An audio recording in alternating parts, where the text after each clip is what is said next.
A couple was secretly preaching. Just as the man was savoring the moment, a masked killer appeared. While both were still immersed in pleasure, the killer murdered the woman outright. When the man sensed something was wrong, he was instantly terrified by the horrific scene. He crashed into a pipe while fleeing and passed out cold. The killer had no use for such a coward and set out to find several other tourists. Meanwhile, Mary, who was searching for her boyfriend, suddenly noticed the doll in front of her looked familiar. When she drew closer to check, she realized her boyfriend had already been killed by the killer. Feeling the imminent danger, the group hurried to escape.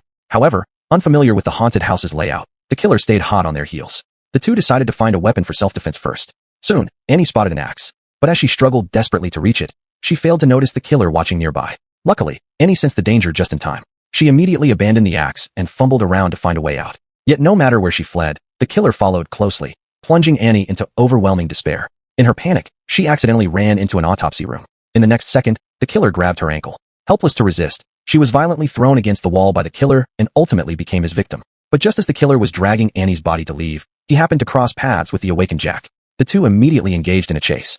The killer underestimated Jack's agility and soon lost track of him.